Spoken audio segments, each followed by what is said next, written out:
The Valley reunion brought an end to season 3, and I don't think the cast actually settled anything when it comes to Danny and Nia. Because part 3 basically turned into one long debate over Danny's drinking, with Lala and Brittany questioning what's really happening behind closed doors, Nia defending her marriage, and Danny finally admitting that he has used alcohol as a coping mechanism. But judging by social media, viewers are still very divided over whether Danny was finally being held accountable or whether the reunion turned into a Danny and Nia takedown. So let's get into it. One of the biggest conversations centered around Jasmine's wedding. Nia acknowledged that she didn't want Danny going to the after party, but pushed back on the implication that it was because he was too drunk. She said she wanted to go back to the hotel with her husband and didn't want their friends encouraging him to keep the night going. And honestly, I get Nia's point here. If I tell my husband, hey, I'm ready to go home, I don't need my friends campaigning for him to go to an after party without me. But Brittany saw something different. She compared the way Nia protects Danny to how she used to protect Jax, while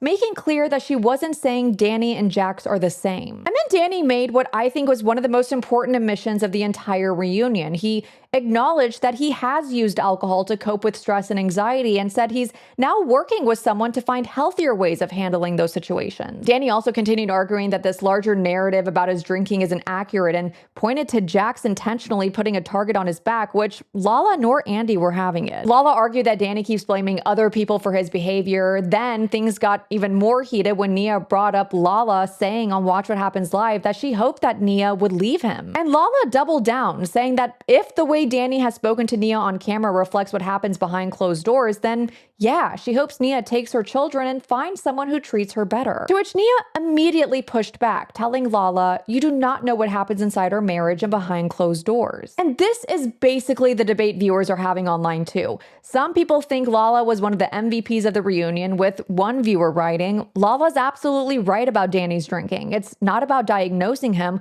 Lying about your drinking and blaming others for it, even when there's ample evidence of your bad behavior, are red flags. But there's a very vocal group on the other side asking why Danny's drinking received this much scrutiny compared to everyone else's behavior. One viewer summed it up perfectly, writing, so Danny was drunk and didn't go to the after party and it's still a problem? Another asked why Andy spent so much time dissecting Danny's relationship with alcohol but didn't similarly question Brittany about her drinking. And I actually do think both sides have a point. Danny's behavior absolutely deserved to be questioned at the reunion. I mean, we watched some uncomfortable moments this season, and Danny himself has now acknowledged to using alcohol to cope. But I also think the reunion became so hyper-focused on Danny that other cast members escaped that same level of scrutiny. And somewhere in the middle of all of this, Kristen was crying and apologizing to basically everybody. She walked back on her comments about Janet's trauma, apologized to Jasmine for allowing her anger toward Janet to overshadow Jasmine's feelings, and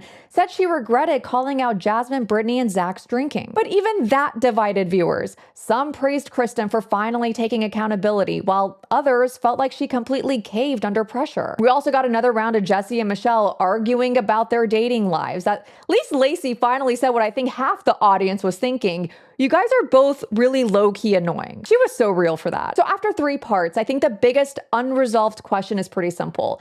Was this reunion finally holding Danny accountable for behavior that needed to be addressed? Or did the cast become so fixated on Danny and Nia that they stopped holding everyone else to the same standard? Because based on the reaction I'm seeing online, fans can't agree on this one. So I want to know where you landed after watching the reunion. Team Danny and Nia?